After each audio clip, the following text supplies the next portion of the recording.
endişe, dualara amin diye. Kimse dayanamaz bize, bu halkın iradesine. Hakkın emrine uyalım, son verelim bu zulme. Dilimizde bir olalım, bütün oylar MHP'ye. Devlet baba, devlet baba, ihtiyacımız var sana.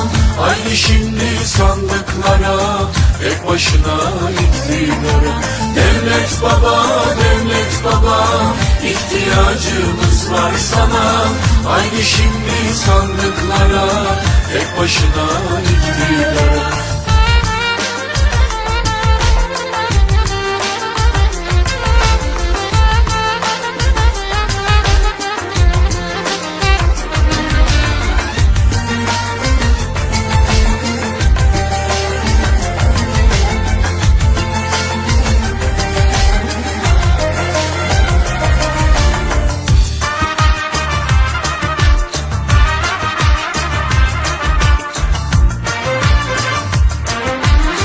Önce aya bakanlar, öleceğim sanmayanlar, bir gün sizi de yargılar, adalete inananlar.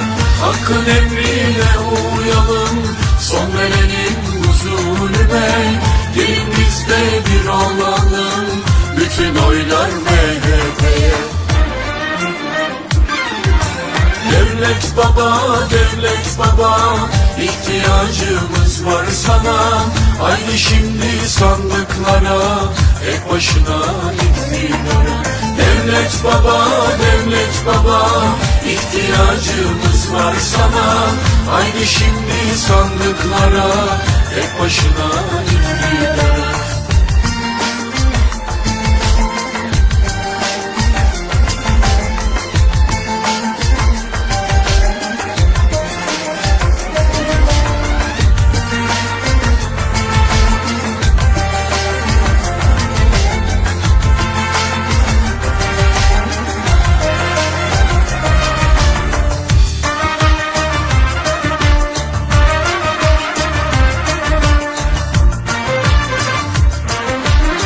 Türkiye'miz türkülerle, bir olmuşuz gönüllerle.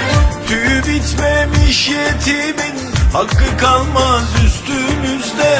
Hakkın emrine uyalım, son verelim bu zulme. Dilimizde bir olalım, bütün oylar MHP'ye. Devlet baba, devlet baba, ihtiyacımız var sana. Haydi şimdi sandıklara, tek başına iktidara.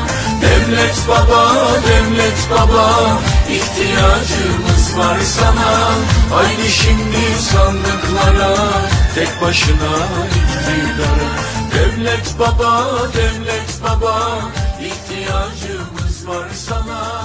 Haydi şimdi sandıklara, tek başına iktidara.